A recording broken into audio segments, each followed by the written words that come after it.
Hey, Twisted people, it's your girl here, Chauncey K. Robinson, aka Twisted Woman CKR. And today I am joined by Michael Damian.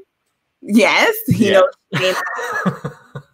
And you are tuning into, whether you're in the chat, thank you for being here, or if you are watching the replay, thank you for both of those. We are doing a movie autopsy. This is a series I started where I dive deep into some of your favorite and not so favorite horror movies, and that may have been considered masterpieces, may not be considered masterpieces, and taking a deeper dive into what they are and if they're worthy of the time and whatnot, and having hypothesis before or after. And so in this particular one, we are doing a movie autopsy of the infamous Stanley Kubrick's The Shining, 1980, The Shining. Yes, Michael has a thing on it, the DVD itself, which we watched earlier this week. We rewatched it earlier this week. And so we want to do a hypothesis.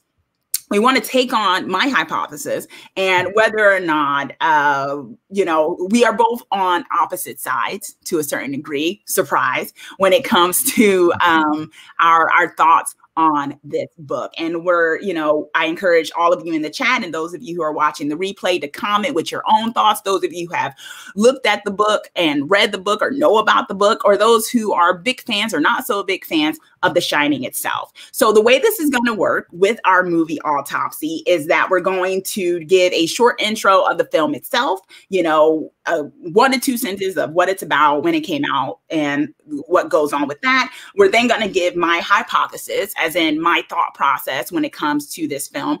And then we're going to go through whether or not my hypothesis stands up about the film or whether or not it does not. And the way we're going to do that is we're going to talk about the plot. We're going to talk about the characters. We're going to talk about the form, the themes, the messaging, the movie cohesive, how it came together. And then finally, the ending, because we all know an ending can make or break a film. And with this particular one, if those of you who don't know, I did Midsummer for the previous movie autopsy. This one in particular is going to be a little bit special because it is based off of the awesome novel, The Shining.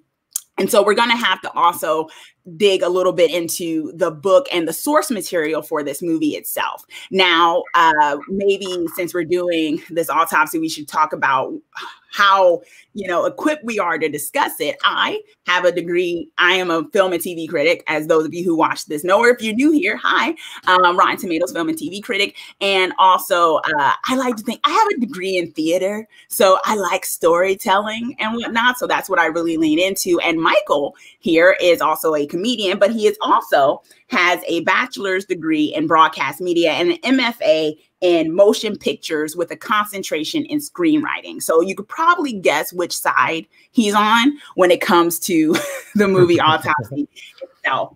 So we're doing The Shining.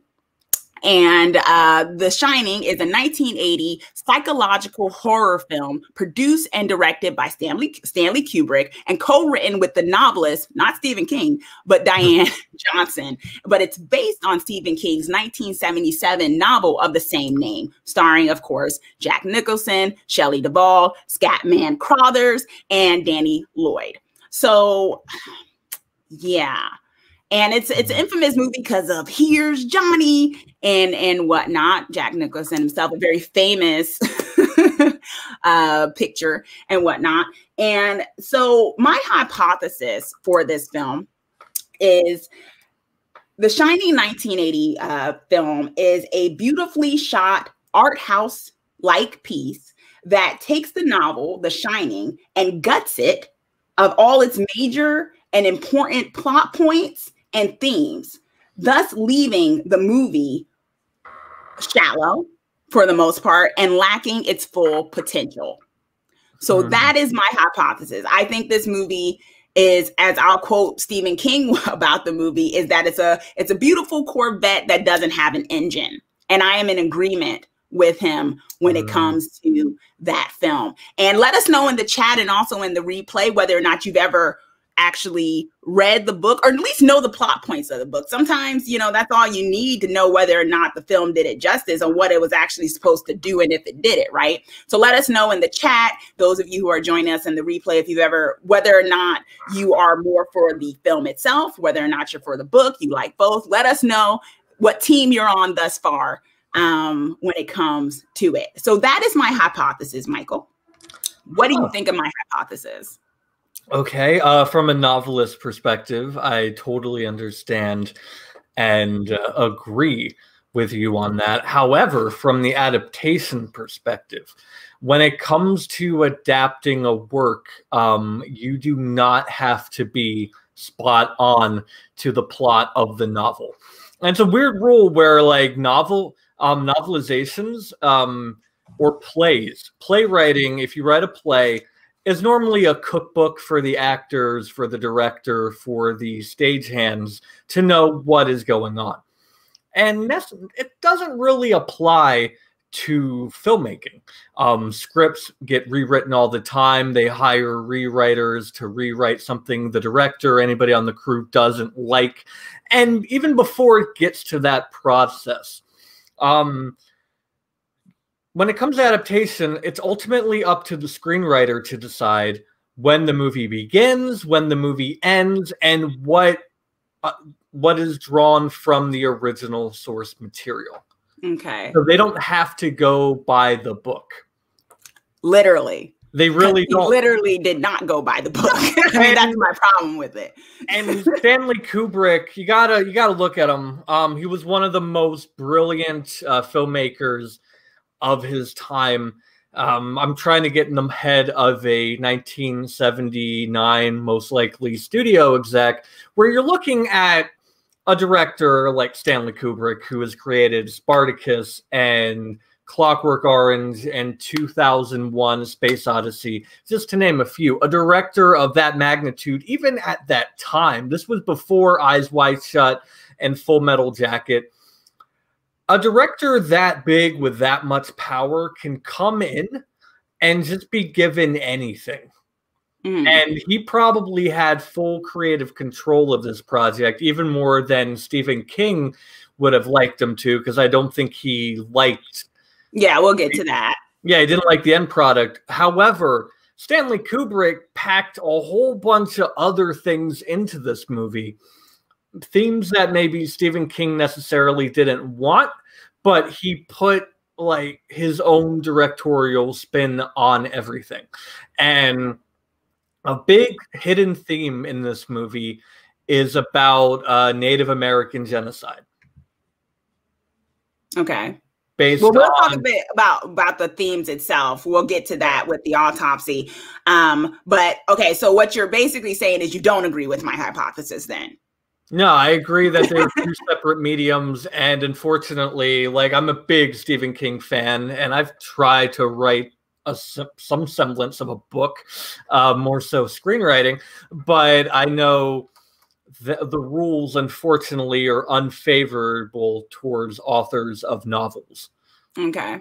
When it comes to adaptation. Okay. Karen Robinson, who is joining us in the chat. I liked the book. It was good. Now the movie was a little different from the book. So she's a book lover with it. And I know her personally, y'all. That's my mama, y'all. That's my mama. She's a big book reader. She instilled that in me as well, being a very big book reader. So that's probably also my little bias towards respecting the source material. Blue Wolf Phoenix Rising joining us in the chat. Hey, Blue Wolf. He said, hey, guys, I enjoyed The Shining. Adam S. is saying, sup, fam, brilliant movie, very unnerving, tons of themes. Take it for what it is and separate from the source material. It's amazing. Okay, that's good. And you know, and Blue Wolf is saying he actually enjoyed the movie, and Ben Grimm is saying that the movie was a masterpiece. It is. Okay. All right, so I'm kind of outnumbered here in our chat thus far. Michael's got I got some work to do to talk about why I think this movie isn't necessarily a masterpiece. Now, let me put it out here. I don't hate the movie. I'm not. This isn't the same as I felt about Midsummer, which you can check out that movie Autopsy, which I could not stand that film. It's not so much that I can't stand this film. It's more so that I feel like if you know the source material, I feel like he went for a story that wasn't as good as the story he could have told. I'm talking about Kubrick here. And when you know about the story that could have gotten told, you almost wonder, why do this? Why not just make your own film and say it's about a guy who's in a lodge who goes through psychological isolation? Why take the stand in the another Stephen King thing? Why take The Shining in the first place? That's more so my argument. I'm like, I feel like the world was denied until the 90s when Stephen King did his own miniseries of The Shining. I feel like the world was kind of denied what could have been, I think, an even masterfully more done film. How so? Yeah, gotta go with Omar Shah, hey, what's up, says in the chat, gotta go with Chauncey on this. Kubrick shot some brilliant set pieces, but it didn't seem a coherent film. Thank you. Finally, someone else who agrees. Okay. And that's exactly my thought process as well. Damon Robinson in the chat is saying, I enjoyed the version with Jack Nicholson. All right. So far, and let us know in the replay, those of you who are watching, your comments on where you're landing on this. So let's go with it of, where it's going. Adam S is telling us, you have to separate from the source material and take it for what it is. It borrowed from the book. It was not a direct adaptation. No need to compare. I'm going to have to disagree with you there, Adam. I think if someone's going to take someone's book, especially as someone, I think you have to say, if a novelist takes the time to write a book, you know what I mean? A book, put their story, their heart, and especially for this particular story, we'll get into about Stephen King. This was a very personal story for him too, because of some of the themes. And it's like, when you do that, and then you have someone take it and then basically kind of says, okay, I'm going to take the kind of the baseline and I'm just going to kind of not follow anything of what you put into it. I feel like if you're someone who is a creator, you might feel some type of way about that. And you kind of have to, address that in a way. Gene, who is joining us in the chat. Hey, Gene, he's saying, I connect with you, Chauncey. It's hard to find movie adaptations as masterpiece when the source material is superb and not followed in its entirety. Thank you. So I feel like we got some book lovers in here and some film lovers. So I think it's going to be a very lively discussion. I'm excited for it. And yes, Blue Wolf, we're going to talk about Dr. Sleep because that's actually also connected to, it's part 2 for those of you who don't know. Dr. Sleep is the part 2 story, book and movie of The Shining. And so Mike Flanagan, who did the movie version of Dr. Sleep, actually got the seal of approval for Stephen King. And we'll talk a bit about how and why he probably did in comparison to why Stephen King was a thumbs down when it came to, and still is, a thumbs down when it comes to the 1980s version of it. Okay, so let's jump right into it, y'all. Yeah. Okay, so I'm saying it's not a masterpiece. Michael is saying it pretty much is. I think when you do this, you got to talk about what is it about, right? What's the plot line here? Now, and we'll go throughout this, we'll be comparing it to the book because I feel like you have to. I know some people are like, you got to separate it, but I think when you know what the book had the potential of and what he chose just not to do, I think that's going to also, I think that informs the decision. But we also want to look at this as a movie itself, because I will even argue, even if I didn't know the source material, I'm going to say I don't think this movie was a masterpiece, even if I had known the source material. Even if I didn't, I just came to this as a straight up movie. I would say it was okay. I wouldn't call it a masterpiece in horror. That's my thought process too. Okay.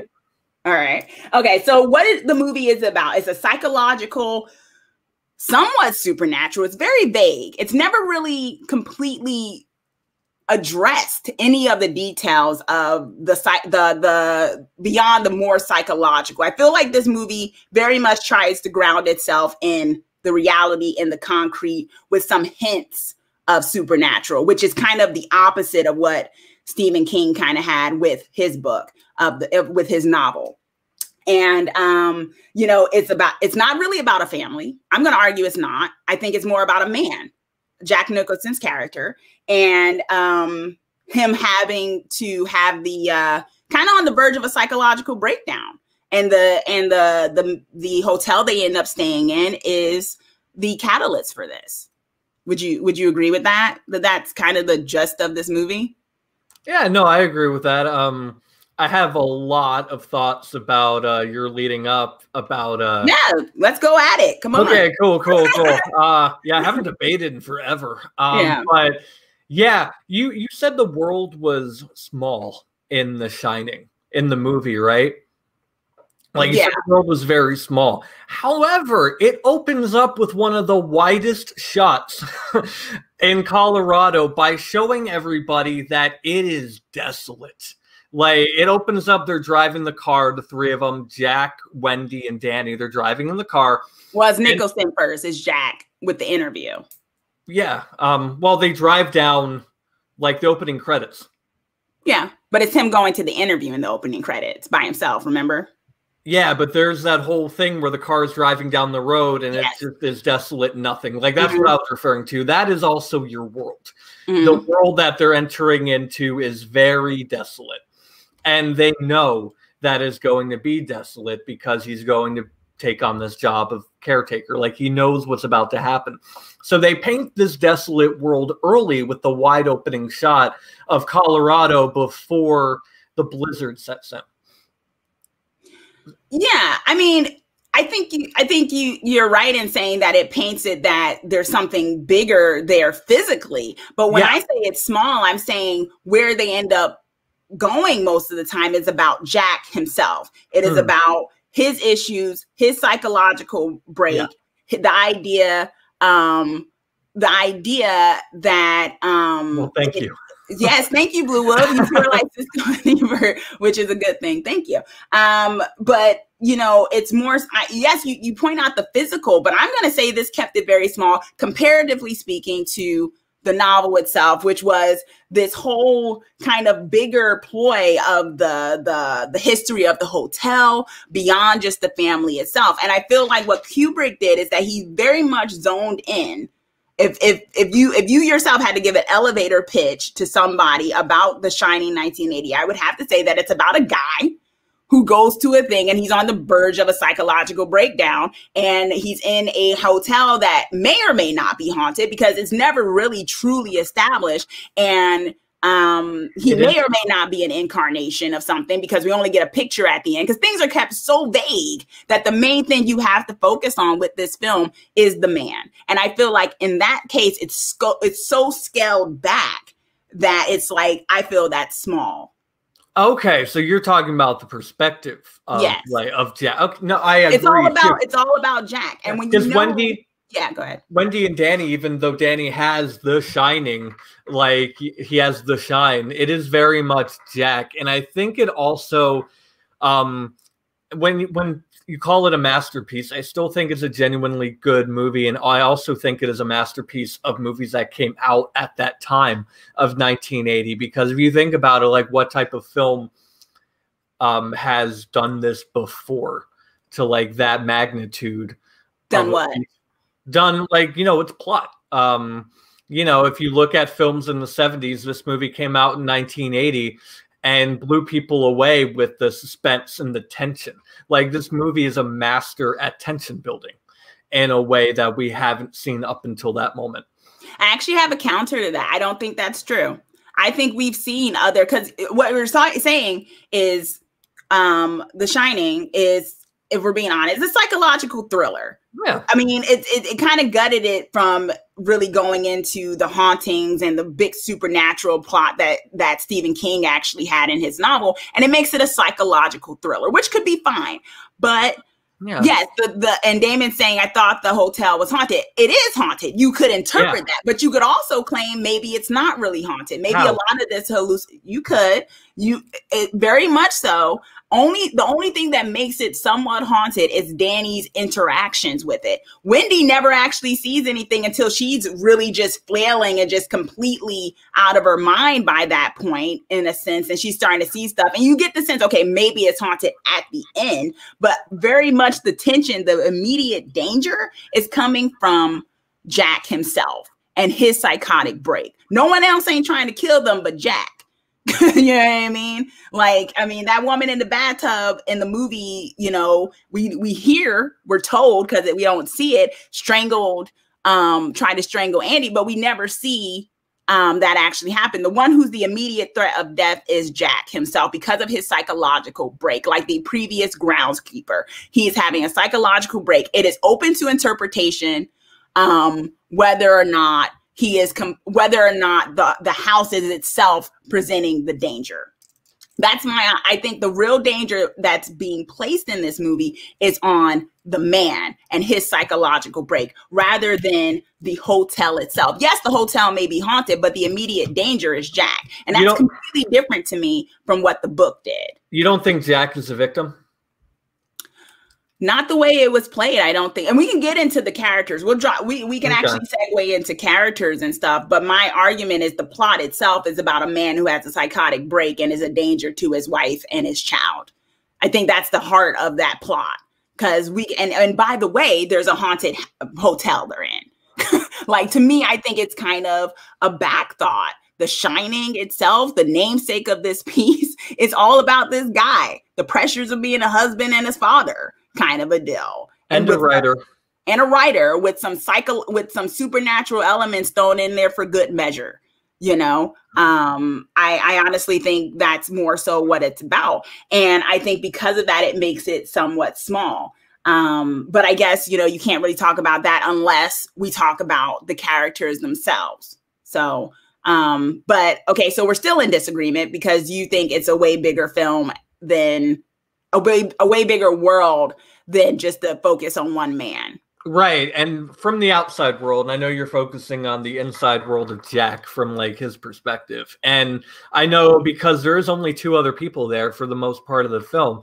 The world is small in that respect. But when your world in script writing, it is your environment. It is the location. It is the decorations that are on the wall and what it implies. And all the decorations on the wall imply that a lot of evil happened there back in the day. And Jack is being haunted and also used as a vehicle for that evil. Okay. I think he's a vehicle to a certain degree, but what we have in getting into some of the plot points and the themes, it never really is established why. It's established in the book why they want him to kill his wife and child. It's never established in this movie why the house is so hell-bent on having him kill his wife and kid, why that's necessary. And I think that's a shortcoming of this film to the point because it's never really, you know, given a motive. The haunted mansion is never given a motive. All you can do is have the concrete motive of a man who has had a psychological breakdown, which I think is a shortcoming because Stephen King created a world that actually gave motive to everybody involved. And I feel like Kubrick kind of gutted that to just focus on the character of Jack himself. What I was going to say when I said I had a counter, actually, Omar Shah actually in the chat is saying The Shining's tension, quote unquote, came from its slow pace. The OG cat people, that had tension. So he has this, you know, so someone has disagreement about tension. I'm going to say, that's fair. I do think there's tension to a certain degree, not just in the pace. I will say there are moments, especially like the scene where Jack and Wendy are going up the stairs and she's trying to keep him away. That was one of the most intense scenes, I think, in that whole entire movie, where she's telling him to get back. Wendy, light of my life, that part is, you know, it's tension filled. You don't know what's going to happen. You don't know what she's going to do. You don't know what he's going to do. But I will say it's not a trailblazer in terms of psychological thriller or using scene pieces to be intense. I'm even going to argue something people may not even think of. I think Texas Chainsaw Massacre did it in the late 1970s when it came to things are never truly explained, but it's chock full of themes and social commentary that makes it way deeper than The Shining of 1980. And it did tension just as much. I'm going to put that out there. I can explain more, but I definitely don't think it's a trailblazer in creating tension. Right. I think that The Shining relied way more on ambiance than actual body count, like on camera. Except for the one black guy they decided to kill, which was not in the book. We'll get to that. Yeah, we will. The one set of tension they wanted to have. Oh, well. This is ambiance. This is one of the random scenes that are never explained. Right. Another example of random things that Wendy ends up seeing at the very end of a 2.5-hour movie that are never gone into. We're just told, quote unquote, weird shit happened here. Yeah, furry action going on. 1980 furries. I didn't know they've been around that long, but that's cool. Yeah, wow, you're throwing a curveball in that picture. I'm just like looking right directly at this thing. Oh, but man, but it's an example of things that are never really expounded on. You know, it's an example of things that are never really expounded on. And Blue Wolf is saying in the chat, Alfred Hitchcock is the king of suspension tension. Very true, and he also did it before the 1980s. He did. Okay, I'm gonna backtrack on that. We had Alfred Hitchcock, but like. You know, you had Kubrick, who was, one could argue, a rival powerhouse. You know, he's in his own right. He's an amazing director, and he has a different style than Kubrick does. But Kubrick did tension in his own way, because Kubrick loves conspiracy theories. He loves symbolism. He loves long, stagnant shots. And he also really enjoys people's own interpretations. So maybe this film had a lot of interpretation behind it. Like, you know, a lot of films today are all tell and not show. Kubrick was very show. And I think by his way of going show, that made a lot of people confused with the way his film was going. That might not necessarily have worked for him, but some people, but I do understand the tension he was trying to get. I think my argument is that he showed a lot, but never really expounded on what he was showing the audience. But so that the only thing that was, I think he did, given the source material. There was a lot he threw in at the end that it was like we never touched on throughout. Nothing's ever. I'm not someone who thinks you got to explain everything about all of it, but I felt like he used a lot of the source material as throwaway, as opposed to really interweaving it into the plot the way the novel did. But okay, so we've been on that for a little bit. Let's go to the actual characters themselves, the shortcomings, the pros and cons of those characters. So we have Jack, the main characters of Jack, Wendy, Andy, and our man, Dick Halloran, Scatman, played by Scatman, the one black guy in this film. One main black guy in the film. And so those are kind of the main characters throughout. We have some of the manager of the hotel and stuff like that, but they're kind of very minimal in the film itself. My argument is that I feel like Jack, the characterization for Jack was he had no arc. I feel like he had no arc.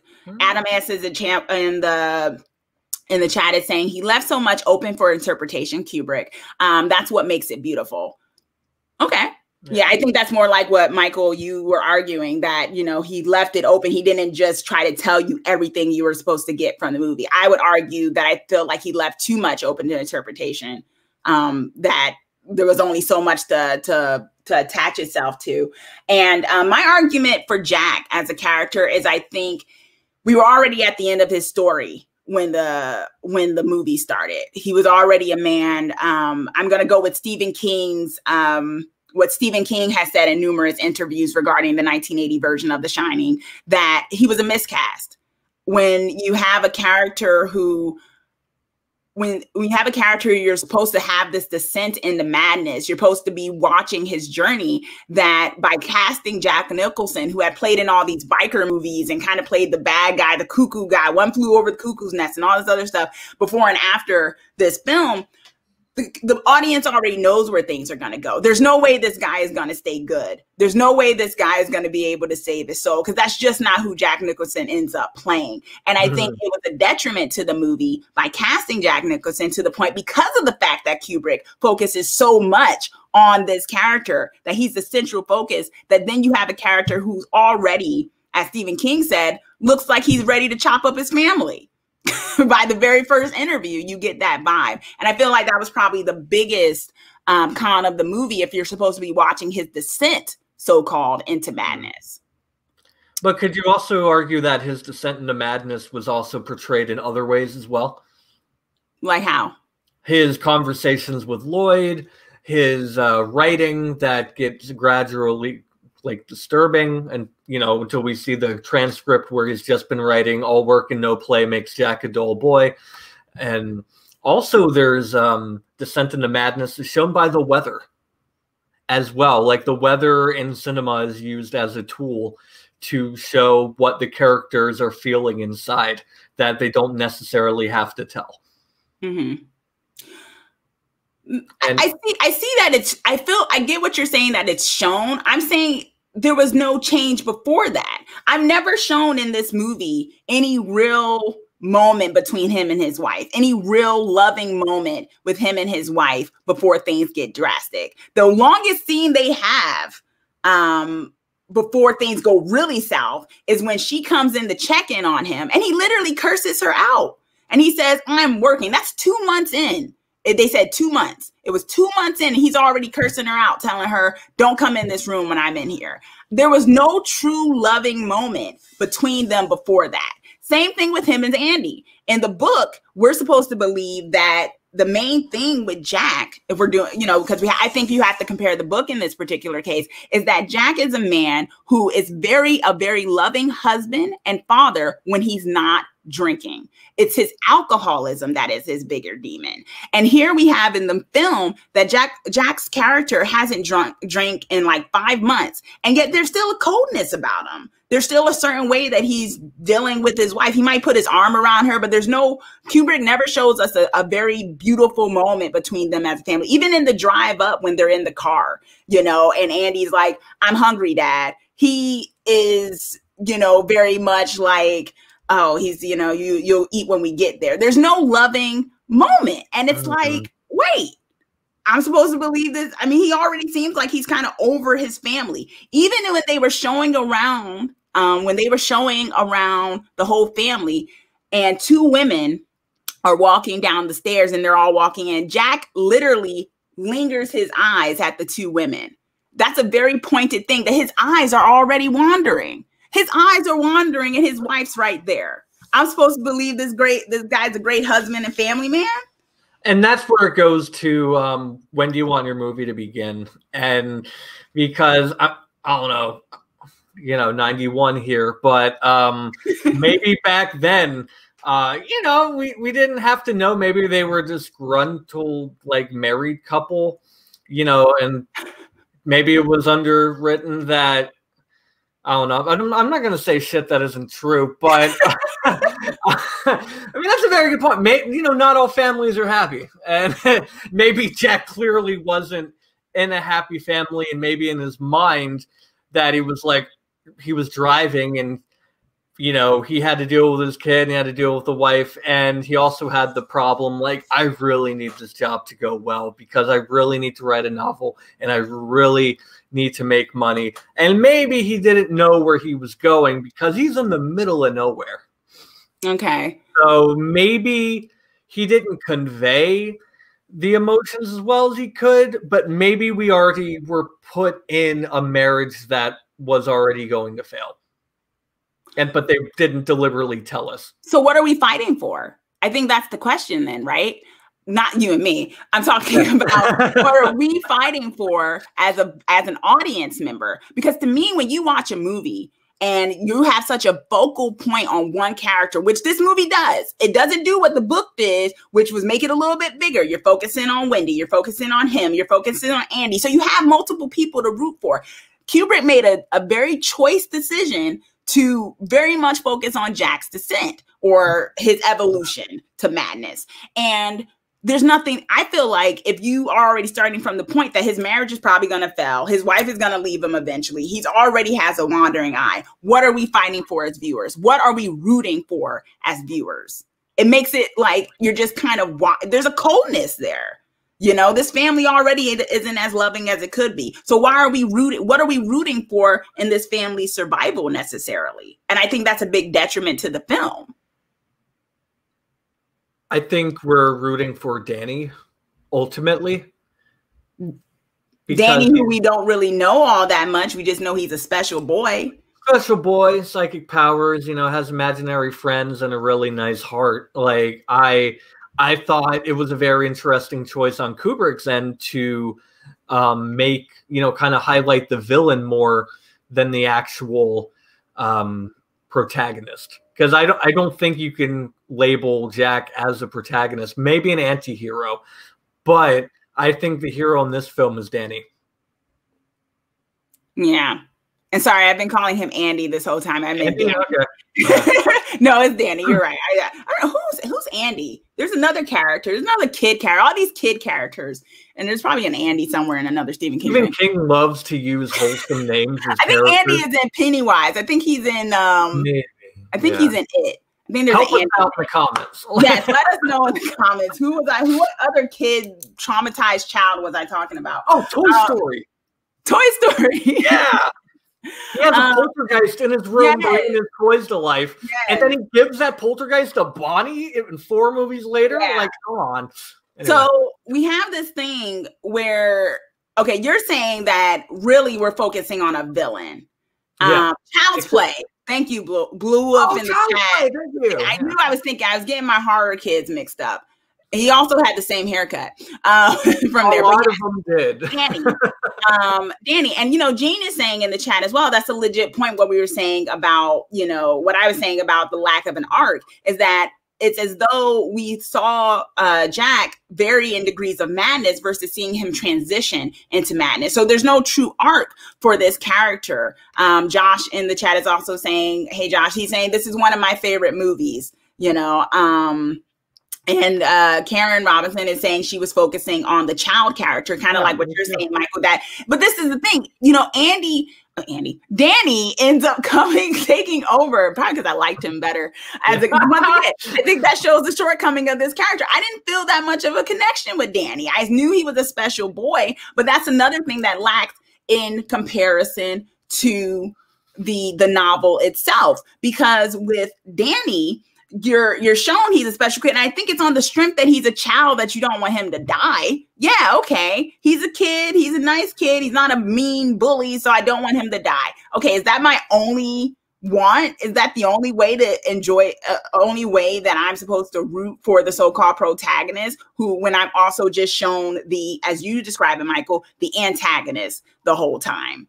I just don't, anti-hero, yeah. I just think that's a choice that kind of, like I said, takes away from the storytelling because you don't see an arc, you don't see a descent, you see an evolution of his madness, but he was already there. So it's kind of like, if you're supposed to be rooting for this family unit, which I think that's what Stephen King was writing for with the Shining, that he was rooting, that you were supposed to root and have a connection to the family unit, that Kubrick decided to gut that.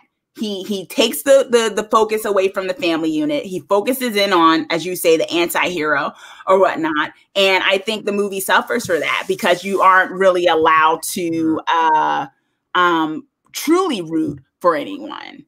So I find that to be an issue. And then you have Wendy, who and also just talk a little bit more about Jack. Jack is an alcoholic very much in both of the films, or more so, I feel like in the book, they emphasize more his alcoholism. Like that was his main demon. Aside from his alcoholism, he was a loving father and husband. I think with the film version, they make it so there's a whole bunch of other issue that shows that there's a lack there beyond his alcoholism. So then you have Wendy, which is a very stark contrast. Yeah. Are you still on? I can see you. Still going live? Yes. Okay, cool. Because you went out. Oh, no, I'm still here. And you were still here. Maybe it was your internet. Maybe again. Perils of being live. Yeah. Maybe it's Stephen King just trying to get my feet off. He's like, no, I agree with you, Chauncey. Yeah. I didn't tag him in this on Twitter, so maybe he'll check it out. Cool. I love you, Stephen King. So we have Wendy, and I think this is also a shortcoming of this film, where you have Wendy. I love Shelley Duvall. I thought, you know, she was probably the only one I really felt so bad for in this film. Probably because of the way Kubrick, if you know the story, the behind the scenes of how this movie was made, he put her through the ringer to get her as terrified as he did. And I think it's even said that she had a lot of issues after she finished the film because of how rigorous and how much pressure he put on her to put her in that state of fear that he did for these scenes, which I think it's overkill. For lack of a better word, but we got a wonderful performance from her given what she had. But I think Wendy was, I think Wendy as a, I think she wasn't a very good counterpart to, she was an abused woman. It was this very much, she was portrayed as an abused woman. And I think one can argue maybe that's a good thing of it, but it's a very stark contrast to the novel itself, because in the novel, Wendy is more independent. She pushes back against Jack, and I think you have a better battle on your hand. Once again, an emphasis on the relationships, on the familial ties, rather than this man kind of blowing his way through his wife and his child. You know, I think that has a lot to do with, and I'm not defending it at all. I just had to study Kubrick, but that probably goes to Kubrick's treatment for women. Okay. He's not necessarily the greatest when it comes to making movies for women. Clockwork Orange being a shining example of that. And so, and also his later film, Full Metal Jacket, another masterpiece for its own reason. But as far as female characters, you have Stanley Kubrick, a man in the 60s and 70s and now entering the 80s. And back then, you know, it was a worse time for women in general. Who am I to tell you this, Chauncey? But I understand why, and it's unfortunate that Shelley Duvall was harassed in a way by Stanley Kubrick. So I understand his mentality, and I don't agree with it, but I get it why, you know, women in Kubrick films aren't necessarily treated with the best respect. And also it's a film school thing that I took a directing class, and this kind of teeters into ethical gray areas of as a director, what is the breaking point you can push an actor or an actress? I mean, I think the term actor nowadays is like the universal, for everybody. But he was kind of unethical in his acting or his directing to get an actress to do her job, and as well as actors. Yeah. And yeah, like in film school, I was taught that you could make an actress cry. And I don't agree with that, but they're like, as long as you get the actor or actress to get the point out, to get the take correct, you can do whatever you want. Yeah. And Blue Wolf is saying in the thing, the role of Wendy literally made Shelley Duvall crazy. The director will do psychological things to her for certain reactions. Exactly. Yeah. And I don't think it actually enhanced the film. I mean, if you think about it, he basically decided as he had a strong character. Once again, source material, I think this is why it matters, because he didn't even have to create a strong woman character. He already had one. The character of Wendy was already supposed to be a strong character. He literally made her the opposite for whatever reason.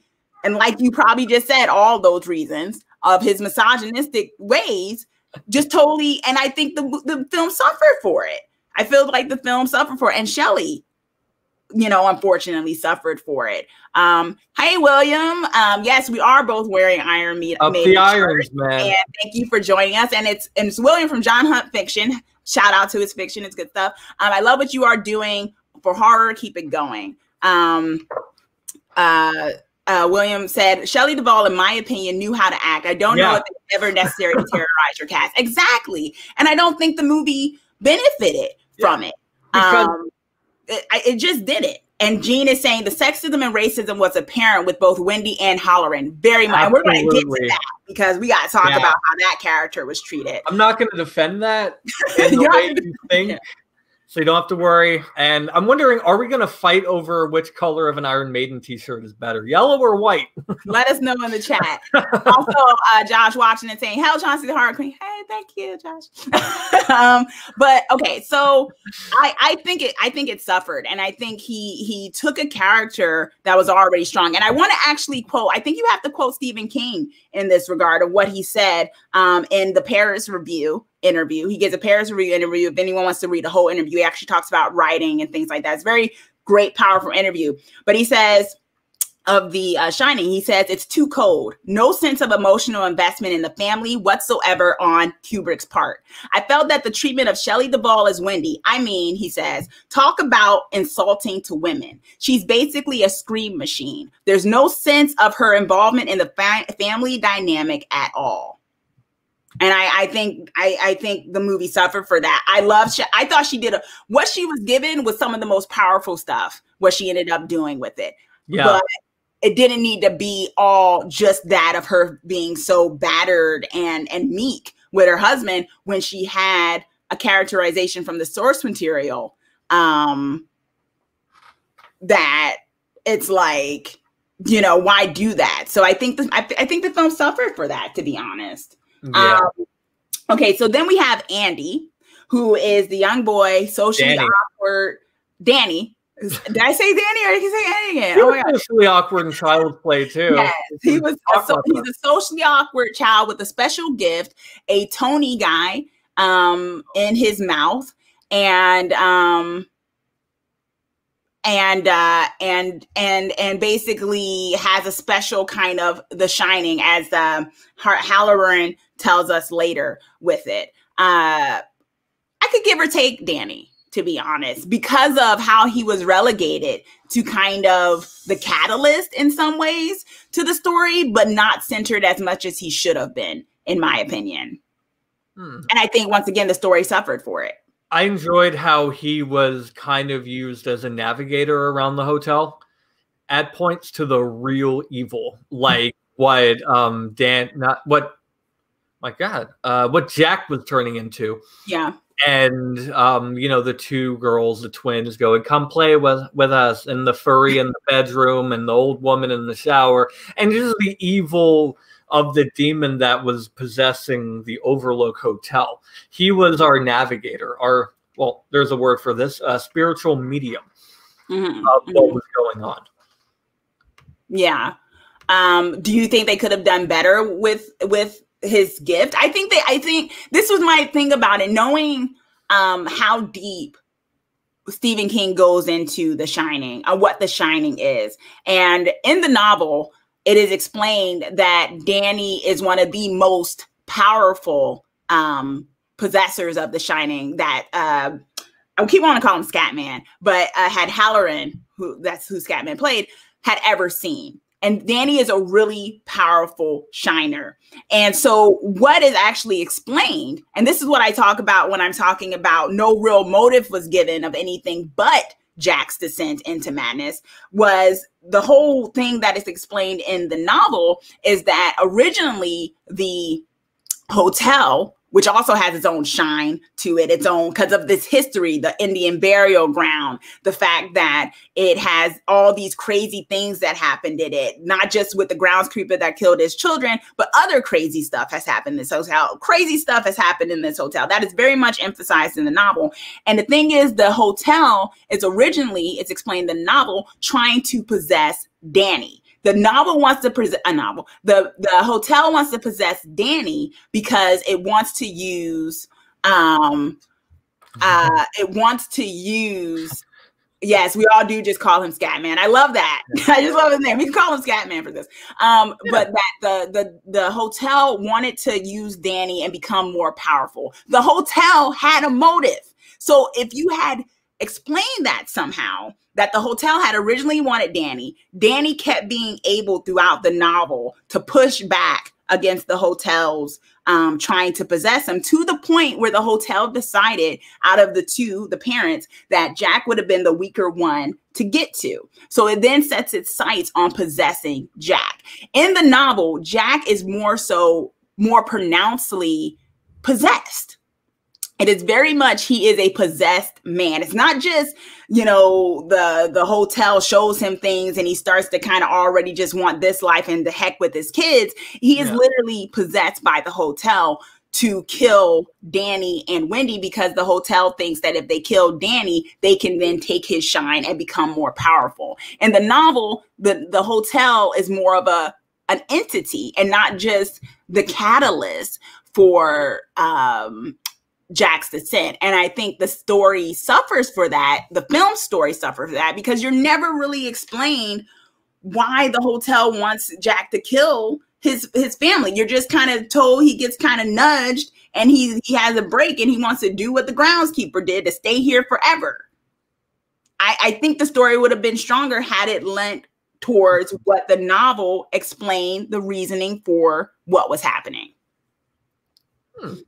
And all very good points. Yeah, The Shining does remind me of Amityville 2 in a way, because that was another tension horror movie. Not like a desolate one, but a really good one that kind of did jump around in the end. Amityville, but it's great. The first one is an original classic. And what do we have here? William Hunt is saying the problem was Jack Nicholson was just too much fun to watch and everything he does. So maybe casting was an issue because he overshadows everyone. That's what I was saying a little earlier. I thought it was a miscast to put, and that's another reasoning for it. But I thought it was a miscast because I think when I look at Jack Nicholson on screen, I already think this guy's on the brink of a breakdown or some evil plot. And you don't watch someone descend if they're already at the bottom, you know? So, but what are you saying about the switching of the plot? I think he took liberties, and Stephen King is all about the word. And I think Stanley Kubrick mainly is all about the visual when it comes to his storytelling. And I think the main reason we brought up earlier that The Shining, the novelist who teamed up with Kubrick, isn't King, but somebody else. And I think maybe because of who Stephen King is and who Kubrick is, they're too big for each other to be in the same room. And I think that would be a clash of the egos. And I'm even wondering, what would a Stanley Kubrick and Stephen King adaptation, what would it be if it's done successful?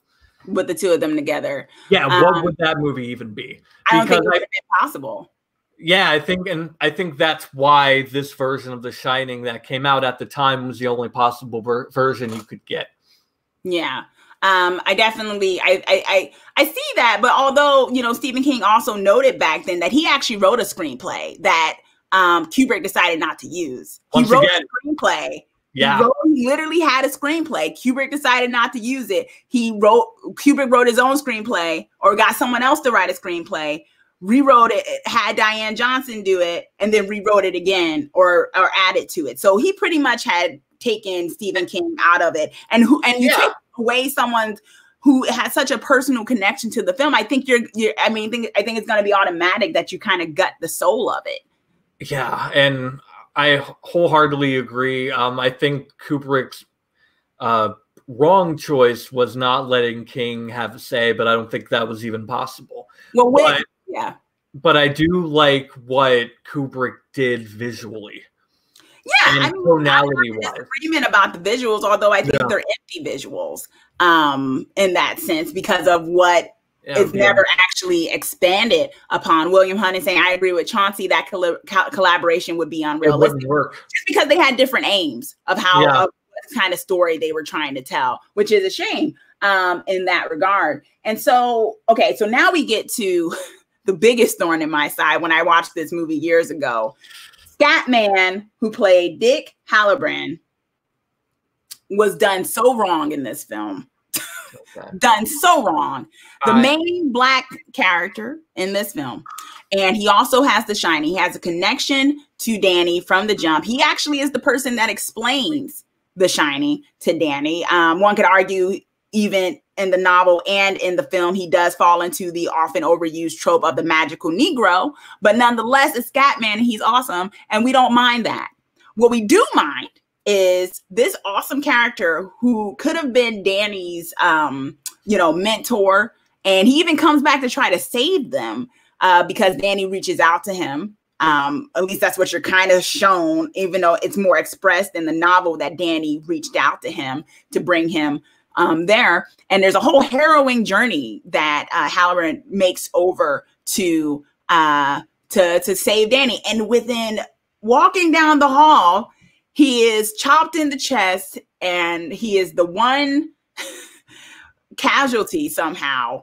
Once again, it goes back to Kubrick going out of his way to change something that did not need to be changed. He did it with Wendy. He already had a source material for a strong character, and he decided that he was going to change the characterization of the one woman character to be weaker and more of a victim. And he did it with the Black character, who was set to survive this film.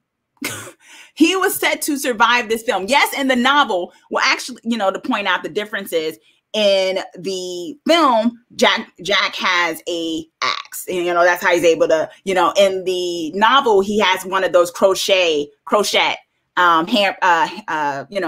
things. And he does a lot of damage with it, because you can imagine he actually beats up Halloran pretty bad. He breaks his leg and beats in his face or whatever. But Halloran nonetheless survives. He gets Wendy and Danny out. The mansion tries to, the hotel tries to even possess Halloran to kill Danny at the very last minute, but Halloran fights them off. He does what Jack couldn't do. He fights the hotel off, thus being the secondary hero in the novel.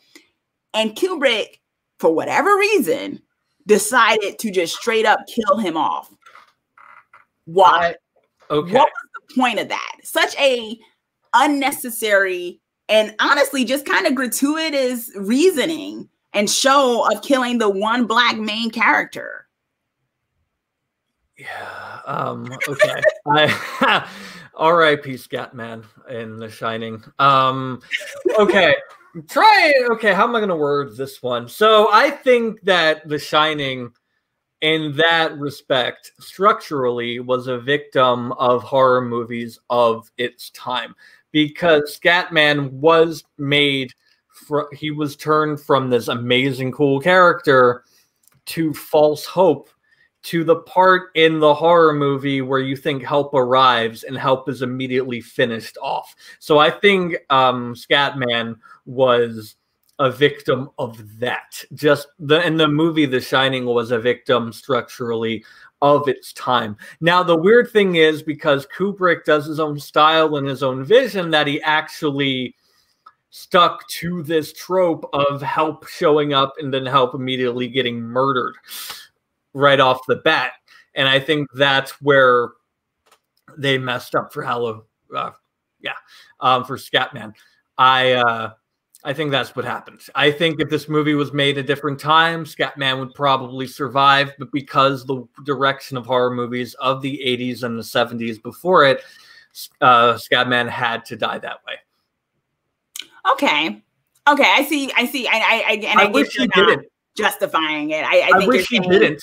Kubrick is a victim of his time, but then that kind of goes against this idea that Kubrick is this directing. Exactly, he contradicted himself in that one moment.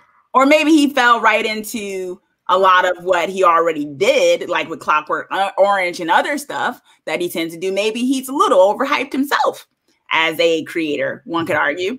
Yeah, but I don't think he once again, he made a conscious choice to kill the Black man. He also made a conscious choice, and I want someone who's read the book. Maybe my mama would know. Karen Robinson, for those of you who don't know, who's in the chat, is my mother, Karen Robinson, who's an avid book reader, got me into it. And I want someone to tell me if he actually, because in the movie, there's a pointed scene where the former groundskeeper, who is now reincarnated as the waiter or whatnot, literally tells Jack who's on its way, and he says the N-word. We're not going to say it on here because there's no reason to say it, but he says the N-word is here, and he's going to be gone. And I was wondering, is that in the book, that pointed racism, or was the N-word added to this film for the heck of it too? I really need to know.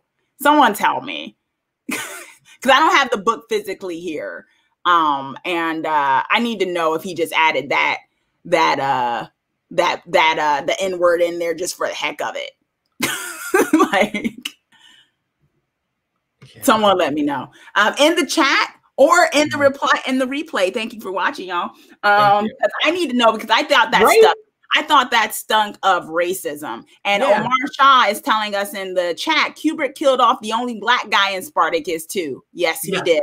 Yes, he did. One has to question, yes, Kubrick may be a person of his time, but we also say the same of H.P. Lovecraft, who was very racist. And I think one has to argue, what was that? 1960s Eastwood is saying, I don't think it is racism. Yeah, I mean, that's another opinion too. And of course, you know, I'm not going to say I'm the fact person in this, but I think there was a hinting, if you go out of your way to kill the one black character, why do that? Yeah, two whiteys walking around the hotel the whole time. Yeah, you had other people that could have been killed.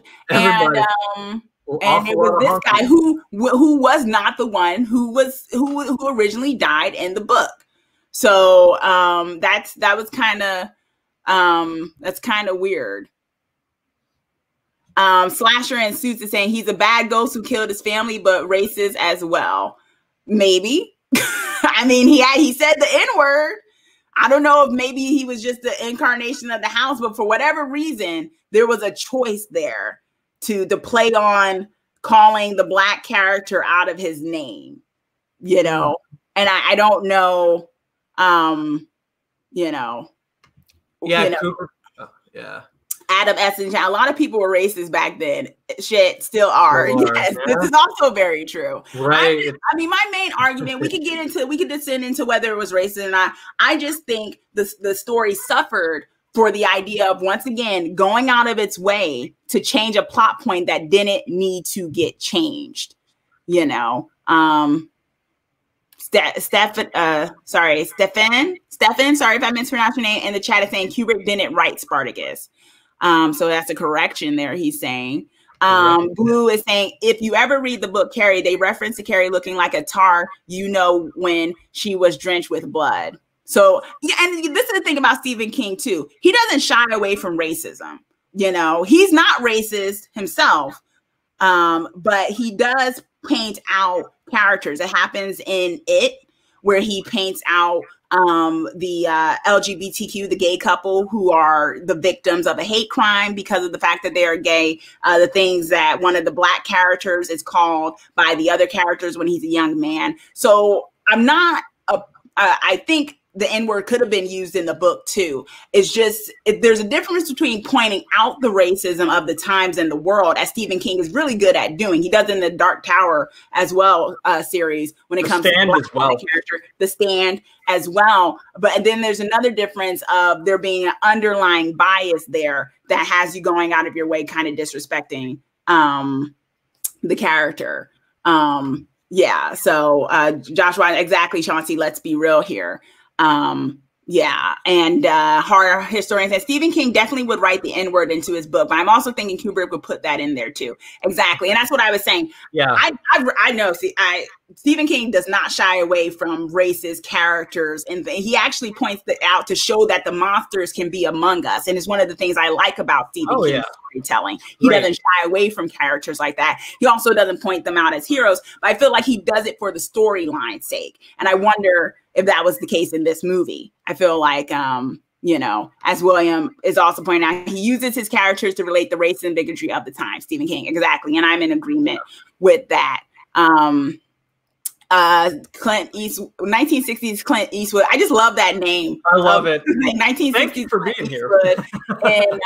And the chat is saying, well, Grady was a ghost from the 1920s too. Once again, he might have been from his times. So that also is a point to that. But I will say that is a big detractor from the movie, in my opinion, of the killing off of Scatman, aka Halloran, when he didn't need to be. I think he was a major plot point of a character.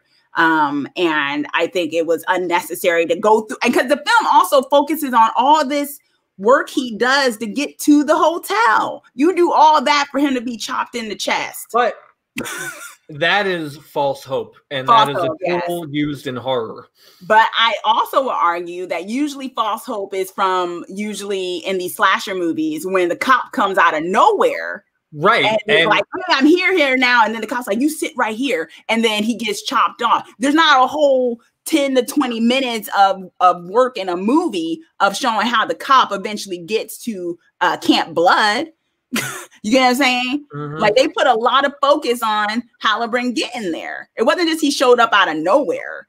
There was a lot of emphasis on him, you know?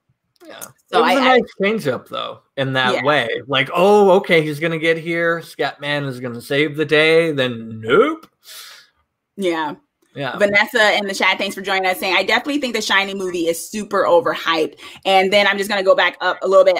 Slasher and Suits is saying it's probably done so we could hate Grady and make him more evil, because up to that point, he's a friendly butler type. I will agree with that. Yeah. I definitely agree that when he did the N-word and he was looking at him that way, it was like, oh, it just got real nasty in this bathroom. Also, when he was saying that he had to correct his wife and correct his daughters. So yes, I think it was a point of that. So I agree with you there, Slasher and Suits. That's a very good point. Yeah. So, and like horror historian saying, it's too much for the emotional investment. Exactly. I'm just like, all this work to get Scatman there. We're just calling him Scatman, guys.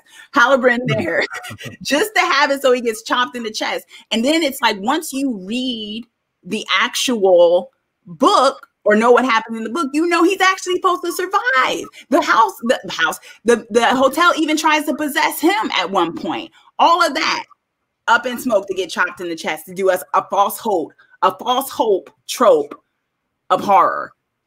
Kubrick should be held to higher standards, if you ask me, not to fall into that trope. Yeah, and that's what threw me off guard, is when that just happened. Like, really? Okay. The cop showed up. Okay, bam. Yes. So he was pretty much like the cop to me, even though he wasn't a cop. Yeah. And I think, okay, so far, you know, I say the plot is lacking. You say, you know, it had its moments. I say the characters were lacking. I think the only really fleshed out character we got was Jack. And I felt like they did a great disservice to Scatman. So I'm still on the fact that I feel like the characters could have been a lot better in this film, given the source material. I think Kubrick kind of threw all that out to focus in on Jack's psychological trauma. Okay, so further into our movie autopsy, we're talking about directing, cinematography, and themes and messaging. I think we pretty much kind of dealt with Kubrick's directing style. He makes choices. No one can fault him. I don't think we're in disagreement for the way he directed this film, except how he treated Shelley. I will say this is a beautifully shot and directed film. You can tell this filmmaker had a vision. So I will not fault. I think we can be in agreement on that. I don't think there's any debate in that. Yeah. Yeah, there is just so much more that Kubrick put in this movie. Whether or not that was a good thing or a bad thing as far as adapting King source material. But there's very much Kubrick in this movie. Yeah. Yeah. 1960s Clint Eastwood saying, I think words don't matter, doesn't mean nothing. I believe is true. I think he's saying in true shock and natural. William is saying, history-wise, in order to kill someone or a group, you label them as less than your group to justify the murder, which is why what Grady says is gross, but progression-wise, logical. That's true. He does an othering of Scatman. He others Scatman. This guy is an outsider trying to come in here. You need to get rid of him. I totally can see that. William say not scary at all, but visually stunning. Yes, with the directing. This movie's aesthetics is the main reason I can watch it so many times. That's very true. There's a certain, that's why I called it art house. For those of you who are just joining us, welcome. And thanks to those who are watching the replay. My hypothesis is that this movie has a very art house kind of look and aesthetic to it that really just can draw you in. But I felt like, as Stephen King called it, it's kind of like a convertible without an engine, in the sense that it's pretty to look at, but doesn't really go anywhere. And that's why I say there's really no disagreement between you and me, Michael, on the directing of it. Yes, you can steal my word othering, William. I'm probably not the first person to use it, but yeah, I think the directing is spot on. He did what he wanted to do, and you can very much see it. So then we get, and I think that also goes to the cinematography, which is very beautiful, but I also would argue very vague. He never, you know, and this was the argument before, he never makes he leaves a lot of stuff up to interpretation through his visuals. Like when Wendy's going throughout the hotel towards the end and she's seeing all these different people and she's flailing and it's like, what is this? And, you know, suddenly the true face of the hotel comes out to her, right? Which it was a great look, but nothing's ever really expounded upon. And that's where I think it's like, you got these beautiful visuals, like you say, winter expresses the coldness, the descent, the maze, which is actually not in the novel. This was something Kubrick invented for the film. It was actually in the novel. In the novel, it is actually a sculpture garden that comes to life. There was actually more scares, I would argue, more jump scares in the novel than it was in the book. I mean, in the film, because in the novel, what happens is that the instead of the maze, there's a garden of sculptures that come to life and try to attack Danny and Wendy throughout. Now, mind you, it's the 1980s, so there's probably no way he was going to be able to do that without it seeming very cheesy. So I understand the choice. Unless Lucasfilm or the Jim Henson Company teamed up with Kubrick, I don't think you would get the Kubrick version of that, short of a guy spray painted in like chrome doing this on a bench. Like, you won't get that in the 80s. So I think he had to go with a maze. Yeah, no, I get that. And the maze is also, I wouldn't call it scary, but it is a big foreboding in the sense of someone's going to get lost in there. You just know it. There's a lot of emphasis on the maze. You know it's going to play. It foreshadows that it's going to play a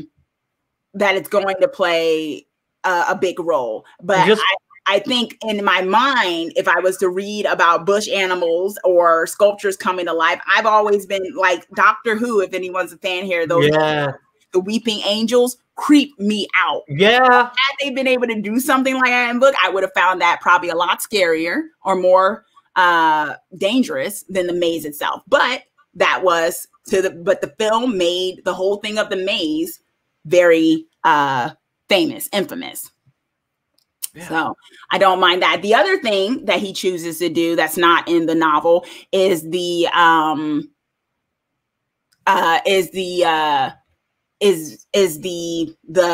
infamous blood coming out of the elevator. That is not in the novel. That is very much in the film, which I'm not going to disagree. I think it's actually a very good addition, because I think Stephen King might have had a hard time describing something like that to actually be very effective. And Kubrick decides to do that. So I think when he makes the choices based off of what you're allowed to do and what seems practical, that made sense. I'm not against that. I think he made some good choices in that regard. My main issue with him is the plotting and the storytelling. I think this movie it really lacks in that regard, but the look of it works. So I think we can agree about the cinematography. I'm trying to think if there's anything else different that he did in terms of those main plot differences. Yeah, the maze and the blood was the main thing. And then we get the kills. We get one immediate kill. This is not a slasher film, right? This is all about the aesthetic of something coming. And then the main killer is Jack himself. this was another thing that aesthetic wise is a little different. And I think you have to, and I think, and someone in the chat, Vanessa, actually brings up what I want to talk about in comparison to the miniseries of the 90s that Stephen King did. Vanessa's talking about the hedge sculptures coming to life, and the miniseries looked really bad, unfortunately. So yeah, I can't imagine it looking good in 1980. So that's very true. Like, that's a good choice. But there was another thing that the 90s series did that I felt was a better choice. And they also did it in Dr. Sleep as well, which is what Mike Flanagan did that Stephen King gave the thumbs up to. He gave the thumbs up to this movie, Dr. Sleep. And it was in connection to the book of the sequel to The Shining that Stephen King wrote, was that they showed more of Jack being possessed. This was something that Kubrick totally chose to take out. Yep. He chose to not overtly show Jack's possession. And that was a very visual choice, because this whole time, I don't know, maybe it's because Jack Nicholson had something in his contract that you couldn't make his face grotesque or something, but we all know that's not true because he was in Batman. So I think he was very subtle with the possession, because I don't think he showed he was really possessed at all. Well, when it came to his alcoholism, I think he used alcoholism as a symbol of being possessed in a weird, bizarro Kubrick way, and he didn't necessarily want to lean more towards The Exorcist. I'm trying to think of a movie that came like a little bit before its time. But yeah, I don't think Kubrick would do something like that. And if you wanted to show somebody possessed, it would just maybe be like a screen grab and that's it. But I think Kubrick gradually chose to go with possession via alcohol as a symbol in this one. Okay. I'm going to push back. To go along with the tension. I'm going to push back because he was already on his stuff before he even took that drink. He literally was already having those drinks. He literally, after Wendy accused him of hurting Danny, he was already like, hey, there's that alcohol. Hey, talking to the bartender, give me a drink. He was already on his stuff. I don't think it was, that's what I'm talking about, it being where Kubrick made a choice to make this less overtly supernatural and leaning more on Jack. Now, one can argue whether that's a good or a bad thing. I think it took away from the story that we could have potentially got, because I want to talk about how because he took away the possession, the overt possession, he actually also took away what could have been one of the most heartfelt moments of the movie that he also took away from the character of Jack. And what you're seeing right now, for those of you who are watching this, is a picture of the 90s one that Stephen King was very much involved in. That character right there is Jack with the mallet, with the crochet mallet. And it's very obvious there's possession going on. This is also seen in Dr. Sleep. Mike Flanagan takes this part as well. I'm not going to give any spoilers for anyone who hasn't seen Dr. Sleep, but this also comes back again. And so what you see is overt possession here. Kubrick decided to take that, to take this out, to not show the very overt that Jack is possessed. So what ends up happening in the novel and in this 90s series is that he's possessed. He's about to kill his kid. This is one of the things. He beats up Halloran. He's about to kill his kid. And what happens is there's a moment where he fights it. Jack fights the possession, and he comes out of his possession to give Danny and Wendy a chance to run away. And he tells Danny, don't forget that I love you. He tells Danny, don't forget that I love you. And then what happens right after, when he gives Danny enough time to run away, the house makes him beat himself in the face with the mallet, thus disfiguring him completely turning him into the monster. That's what happens in the novel. And in the 90s, it humanizes the fact of the loving father, the one who was willing to come out of it for at least a second to give his son a chance to go away and to survive. And it's a beautiful moment. Kubrick decided to take that out for whatever reason. And I feel like the story also suffered for that. Because once again, who are you rooting for? You used the term anti-hero earlier. I think because Kubrick took that out, it takes away from Jack of the 1980s being an anti-hero. He's not a hero at all. He just descends into being a villain. If he had kept in this moment of Jack fighting it off for even a second to say, don't forget that I love you. That's a quote from the book. It would have helped the heart of this story. And I think Kubrick gutted that. And also, it takes away the cool factor of him beating himself in the face with a mallet that we could have got. There were practical effects that could have showed that. Oh, yeah. And he didn't need to, he could have done, I mean, the exorcism existed, right? He could have showed this. He chose not to. You're doing a really good job promoting this version that I have it's my favorite. Out of the two, I love this version, the 90s version. I love this the most. It was a mini series, and I love this one better. That was my first time as a younger person before I even knew about the book and watching it. Because it has all the practical Stephen King effects that I like about it. Stephen King loves green lights, and he loves that makeup artist that always makes that particular face and everything. He did it for The Stand. That's what this reminds me a lot of, the 90s version of that. And yeah, I'm probably going to check this one out. Yeah, it's a good one. William is asking, I have to say, I like the ambiguity. Is he possessed or just an a-hole? I like that too. Okay. Yeah. That's an opinion. I didn't. Is it the bottle or the devil? I think he needed to make a decision. I mean, if you're going to root for someone, you got to make a decision. Who's the villain here? You know, who are we rooting for? What do we want to happen for Jack? And Vanessa's saying, I think that using alcoholism as a metaphor for possession doesn't work as well as using a possession as a metaphor for alcoholism. Exactly. I think that's also what we see. One of the ways that one of the ways that the hotel was able to get to Jack was his weakness of the alcohol. He gave into it in the novel. There was no bartender in the film. I like the scene of him talking to the bartender. It was very creepy. But in the novel, he basically just finds a bar full of alcohol and basically just drinks it because he feels some type of way that Wendy accused him of hurting their son. And that's his descent. And it opens him up to being fully possessed. I love Lloyd, not just because I am a bartender, but I think by adding the character Lloyd, it made the alcoholism more personable and the demon in the hotel itself more personalized. Yeah. You know, the chat is really, you know. Yeah, it's popping. Yeah, they're saying alcohol wasn't a metaphor in the book. The alcohol was seen as a character weakness to, like I was saying, to allow the possession to make it better. Horror historian is saying, I need a little character redemption. It also reminds me of us that Jack is a person, a father, a husband, not just a monster. Exactly. When you have that moment where he can fight it off and say, don't forget that I love you. Oh my gosh, that would have been so powerful. I need to check this out. and he completely just...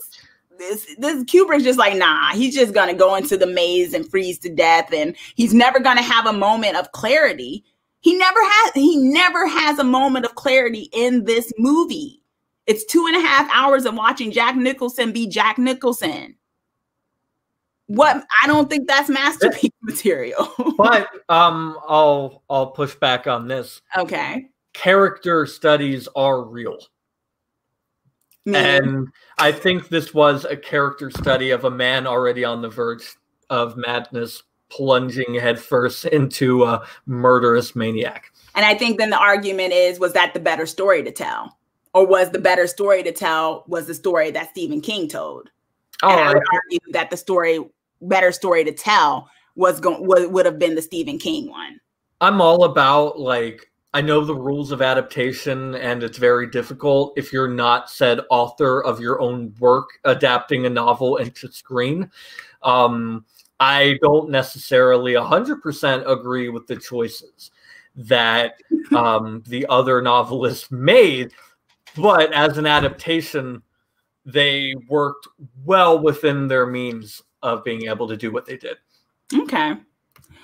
And I'm not necessarily a fan. Like, granted, you might not believe me at all, but one Stephen King adaptation I hated, but I loved the book, was Under the Dome on CBS. I remember you telling me about that. My least favorite adaptation of all time, maybe even I didn't like that one more than Desolation or Desperation. There was like that gold mine book.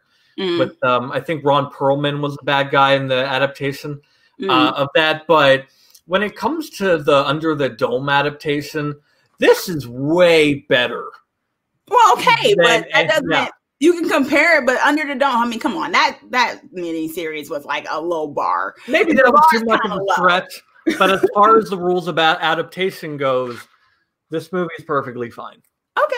But as a masterpiece, because that's what we're arguing here. That this is it a masterpiece? And you still see this is a masterpiece after everything we said. Okay, we're not done yet. Okay. Yeah. Okay. So we're talking about we're winding down here. We're talking about themes. In this film, the themes seem to be psychological isolation, desire, desperation. There's a little bit of addiction there. I don't think addiction is the main theme of this film, and I think it hurts itself for it. And a comparison to the book, the themes are family, addiction, and the supernatural. I would say I like the themes of the book better. I don't hate the themes of the film, but I think considering the source material, he could have picked those themes, those themes to highlight a better story. Yeah. Again, I just can't leave this adaptation argument. And William, I know William Hunt's been leading his own discussion in the comment section. A lot of really, really good points. And I know, dialing back, Under the Dome, I was using it as in the whole Stephen King universe of adaptations. And Under the Dome, with a lot of Stephen King adaptations. Yeah, and even like even the latest Pet Sematary. Sometimes they come back. One can argue that sometimes they shouldn't. I liked it, but it was so cheesy, that adaptation. and it was cheesy, but it's actually one of my favorite ones. Love it. I was talking about like the newer Pet Sematary, but like as far as like I was just using Under the Dome as like a King like rubric for adaptations across the King universe. Mm-hmm. But I think. But what do you think of the themes? The themes in here, I think Kubrick should have softened his ego a little bit and allowed more of Stephen King's actual themes to be allowed into this. But I love the theme of desolation, the theme of madness. And I think that Kubrick kind of focused more on those two themes more than anything else. And I think when he tackled those themes, he did it great. But I also think that now hearing your argument, there is reason to believe that not all of Kubrick's points were necessarily conveyed in a practical way. Mm-hmm. Yeah. Just going back to what Stephen King was saying about it, and excuse me, I kept saying, I think I said Corvette, but it was a Cadillac that he said, and it had no engine in it. He said, you can't do anything with it when it comes to the movie except admire it as a sculpture. You've taken away its primary purpose, which is to tell a story. The basic difference that tells you all you need to know is the ending, which we're getting to. Thing where near the end of the novel, Jack is blown up by the furnace by the boiler room that they told him to keep cleaning, and he didn't do it. And in the end of the Kubrick version, he freezes to death, which is, and Stephen King basically says it's kind of a reflection of how, in his opinion, his book had warmth to it. And in Kubrick's, it was a very cold film. Now, I want to talk about, because I want to, bring in the ending and the movie coherence. Do you agree with that, what Stephen King said? I'm going to have to reread the book, but I can definitely see that as criticism on both pieces of art, that one could have a warmer side and one could have a much, much more colder side. But when it comes to filmmaking, though, your last shot is the most important part of the film, or one of the most important parts of filmmaking in general, is what is your last shot going to be that leaves the audience going, whoa, and is pretty good. The shot to end on. That was your cosplay. I'll be in the freezer. I'll come back in 5. But yeah. Okay. And I think. Go ahead. Yeah, and I think I really agree. And there are like books can't always end the same way on screen as they do on paper, because one might just be a monologue, or one might just be a thought, and not necessarily something that the screenwriter can actually form into a tangible piece of like on-screen work, if that makes sense. So I think by that, I mean, I really love the fact that he was frozen to death in the maze. Like, that is a brilliant ending to this movie. I think, okay, I will say... Because the monster's dead. Or dormant right now. I'm going to argue that for the story... Oh, I'm not even going to say the story. For what Kubrick did in this movie, yes, Jack freezing to death makes sense in the movie he did.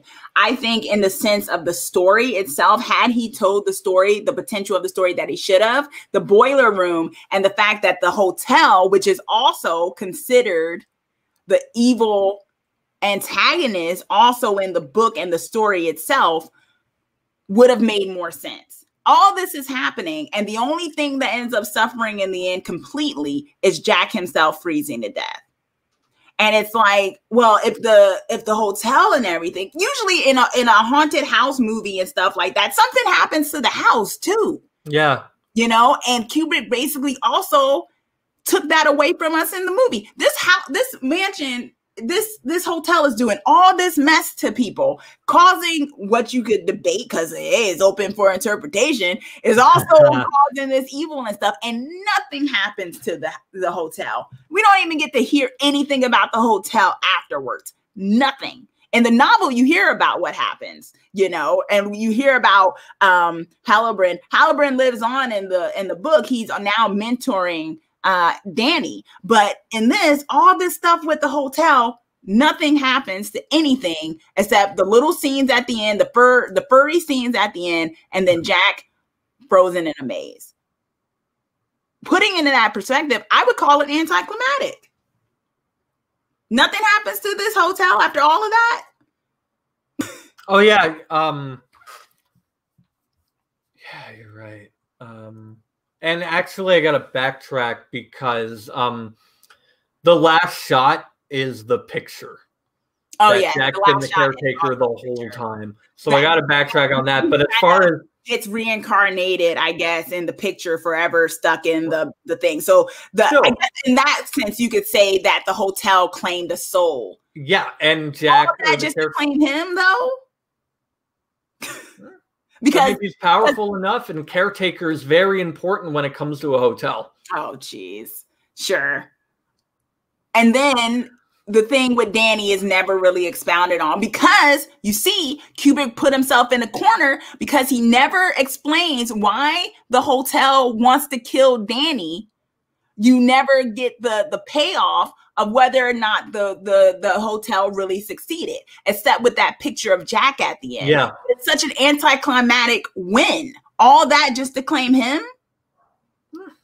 Yeah, because caretaker is the most important part of a hotel. They manage the upkeep. You gotta keep it that. I'm going to die on this hill. Yes, I am. Oh my gosh. But yeah, with Jack freezing, that was the end. That was his death. And then he's back where he belongs, on the wall in the picture, because he's always been there. So it was a very fitting end for his character. Okay. Well, go into the chat and also let us know in the replay what you think. William says The Shining movie is a masterpiece, but the novel is also a masterpiece. And I have to say the novel is way, way, way better. But without Jack Nicholson, is the movie still a masterpiece? And I think that's a pointed picture. If you didn't have Jack Nicholson chewing the scenery like he does in such an awesome way, would we be calling this, if we didn't have his, ad-libbed line of "here's Johnny," which wasn't in, of course, in the novel, and all that stuff, would we still be calling this a masterpiece? And then it has to then question, what do we consider a masterpiece? One super strong acting, because if that was the case, I would call Midsommar a masterpiece. I would call Hereditary a masterpiece, because they had some really great acting in those two Ari Aster films. But both of those movies are crap, in my opinion, for the most part, except for the cinematography and stuff. So I think when we think of masterpiece, I think when you're saying a piece is a masterpiece, it has to be a more holistic approach. Yeah, and it's also what I brought up earlier with everything outside of the characters too, because Kubrick is very visual, and I've been to film school where people care more about visual aspects of a film than the actual story being told. And I think when you look at the carpet, you look at what Danny's wearing on his sweater, you're looking at the number room 237, which has come up in several movies after The Shining came out. And the way he uses the weather to tell what is happening in the movie tonality-wise. I think the elements of this film make it a masterpiece. And I think if you do take out Danny or if you do take out Jack, you still have elements of the film that are a masterpiece. But if you take out Jack, you take out the story too. But can elements be a masterpiece? Like if you have good moments here and there that are really well done, can you really call the whole movie a masterpiece? I think that's like the Academy Award question too. Like if the cinematography was great, but the story was bland, is it still a masterpiece if the cinematographer takes home the Oscar? No, it's not. The cinematography was really good. Right, but that's why something can win cinematography but not win Best Picture. Best Picture, the idea of the whole movie itself coming together to be the best picture. And that's what I'm saying about masterpiece. I don't think this whole movie as a whole is a masterpiece. I think it has some very strong, wonderfully near perfect moments, but all of those don't culminate together enough for me to say this is one of the most historic best movies of all time. It's one of the best horror movies out there. I don't know, but I didn't really find it scary. I thought it looked great. I didn't find it scary. I'm not saying a horror movie has to scare me personally, but I think there has to be some fear in it. And maybe that's just opinion based, but going into the chat, let us know in the chat. Jean says, I felt it told a story of the dangers and horrors of being internally lost. I think the maze and even the structure of the hotel symbolized that. I definitely agree with that. In the movie, Blue Wolf is saying, in the movie, the mansion feeds off of energy. So if you die, it's just going to look for a new victim. I think that's open. I think that's what you can interpret from the movie, that it feeds off of its victims. And maybe that's why it wanted the whole family, because it was a killer. But I also think that leaves some plot holes open. So why isn't there a death every year when it comes to the mansion? I did have a question about that. Is like, does the demon only attack during the winter time? Because everybody's around up and running in the springtime and the summer. When Jack walks in for that interview, everything's fantastic. So my question going in is what does the demon do on the 3 other seasons of the year? That's the shortcoming of, that's what I'm saying. That's my only question. Kubrick put himself in the corner because the novel explains why it came to life. Danny, being one of the strongest shiners that there are, is what woke up the hotel. Stephen King actually answers that question of why it hadn't been happening every year, why the hotel doesn't kill someone every year, why in this moment it focused on Jack and his family. Stephen King explained it. Kubrick decided not to even touch on it. So you're left with this, well, I guess it just does this to everybody. But the thing is, it doesn't, because it actually doesn't. So it's a plot hole because he decided he didn't want to really follow and then he didn't really follow the source material. And that's one of the shortcomings when you don't follow source material, especially major plot points. Blue Wolf is saying, Chauncey, so basically what you're saying is you wanted it to be a little bit more scary. Not just that. I felt like I said, I think the story could have been more fleshed out. I think he decided to focus on one aspect and go with it. And I think that had its, had it with it. Kind of a maiden says masterpiece horror movie, Pan's Labyrinth and Alien come to mind. That's I like Pan's Labyrinth. Alien is definitely, one could argue Alien is like one of the top tier. Yeah, Alien is great. Yeah. There's 1960 Clint Eastwood just nuked the place. I think you're talking about the hotel. Yeah. Or the yeah. Yeah. That comes back up in Doctor Sleep, which I think is a great bridge for those of you who might have felt a little empty after watching the 1980s Shining. Doctor Sleep is, as Stephen King also agrees, one of the better bridge and kind of conclusion for. Not saying that's what happens. I'm not giving you a spoiler, but it's more fitting for what the kind of story that that Stephen King was trying to say, but he also connects to Kubrick's The Shining 1980. William is saying Kubrick didn't like exposition and he couldn't explain all that visually and would have to rely on exposition. So, I mean, maybe he shouldn't have took the book. That's another question. Like, maybe this shouldn't have been his project. In the eyes of Stephen King. And I don't know how much pull he had back in the day to go up against Kubrick and have it, I don't know. Or maybe he thought in the beginning that Kubrick was, he was awesome. He was, of today, like he was like the J.J. Abrams, like Tarantino of like today, as far as like, his own style, and he was big, he was a powerhouse.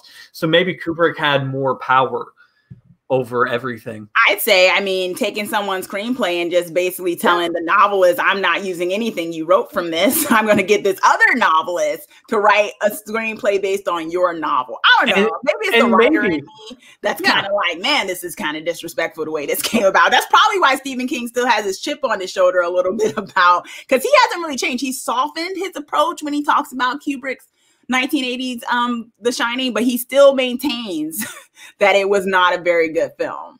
He still maintains that. So, but we're winding down. This has been such an awesome discussion, I think, in terms of where this is going. And the question of what's considered such a, let's be real. The 1980 The Shining is on so many people's list when it comes to some of the best movies ever. And it's kind of like, is it really, and you know me on this channel, if you've seen any of my other stuff, and if you haven't, please check it out and also subscribe. If you're not subscribed already, I would love that. And you can check out my other videos. I'm not a contrarian on purpose necessarily, but I do like to question things. And so that's what this, series is about, Movie Autopsy and our TV Autopsy. For those of you who are watching The Stand, Michael and I are also doing a weekly thing on the 2021 mini series of The Stand, where we talk about the book differences and stuff as well, in that series of another Stephen King property. But I think you have to question it. I think that's one of the great things about art, is questioning it. I think that's why it's such a thing to really dig deep into this. And thank you all so much for Jean saying y'all were amazing. Thank you so much for this autopsy. Thank you all for, all of you in the chat and those of you in the replay who are going to give your comments throughout really made this such a robust discussion. I think the final thing to say is, do I still stick with my hypothesis? And have I convinced Michael of my hypothesis, or is he still standing true? And all of you in the chat, let us know as well. I'll repeat my hypothesis again and let me know if you agree with it. Also in the replay, let me know if I've convinced you of my hypothesis, or if you're a little pushed to me, or if Michael has convinced you the opposite of my hypothesis. Thank you. So my hypothesis is that The Shining 1980 is a beautifully shot art house piece that takes the novel The Shining and guts it of its major plot points and themes, thus never realizing its full potential as a masterpiece. That was my hypothesis. That's what I came in here with. Thank you, 1960 Clint Eastwood of, thank you for that. Thank you, Vanessa, and all the other horror historians. And I'm going to say I stick with my hypothesis. I'm going to stick with the fact that I think it's a beautifully shot film, but I think knowing what you know about all the story that it could have had, I'm like, I kind of feel cheated of what we could have got from it, especially with these great actors. Yeah, I don't think you're wrong at all. Did I convince you? Kind of ish a little bit. I love the film. I watch it every Halloween. I went to the maze. I went to the maze at Halloween Horror Nights, and I thought that was spectacular and true to Kubrick's vision. Even though Kubrick isn't necessarily in line with King, I like it. I definitely want to reread The Shining, and I think that might change my opinion ultimately. And even check out the miniseries that I avoided. You should watch that. I love that one. You're the first person who's ever told me a positive thing about that one, and you kind of sold me on that adaptation, and I want to check it out. But yeah, I totally see where Chauncey's coming from as well. However, I think this movie, for different reasons that I've beaten like a dead horse over and over again, I think visually it's fantastic. The opening theme song is amazing. And I even love the quirky documentary Room 237 that went along with it. Yeah, I don't think any of us are wrong. And we're all right. I think I poked holes, and that's normally when the person loses. That's what they say. But you know, art is art. I'm gonna go full on Paul Abdul and go, every version is awesome. But American Idol, yes. Yeah. But I think I stand that the Shining on Blu-ray and digital streaming is a masterpiece in its own way. Okay. It's going Mr. Rogers. It's special. And I like it because it is it. Okay. I agree that it's one of the most visually beautiful, weirdly soothing kind of movies I've watched, in terms of even when it's so disturbing, like when the woman's coming out of the bathtub and all of that. It's actually quite, I don't know, it's like horror calming, ASMR, if that's what it could be. I don't know. And just watching it, I'll give you that. But I just think the story really lacks, and he writes himself into a corner because he chooses not to explain things. So, and I think in the chat, thank you all for chatting, and let us know in the replay. We have some who are agreeing with me, some who are leaning towards Michael. I think more are agreeing with me in the chat. Home field advantage. But yeah, home field advantage. Yeah. Thanks for having me on. By the way. Thank you all for joining us live tonight, and for all of you who are watching the replay. We're gonna be doing a lot more of these. I'm gonna be doing a lot more of these. I'll have Michael back on for the next movie. Probably not the next one, but maybe another one. There's a few on my list that he and I don't agree with, so we'll probably go into another dissection. But thank you so much for being here, and please do subscribe if you haven't already, and check out the other videos. And once again, keep it creepy, and also let's get creepy together. Thanks, guys. Thank you.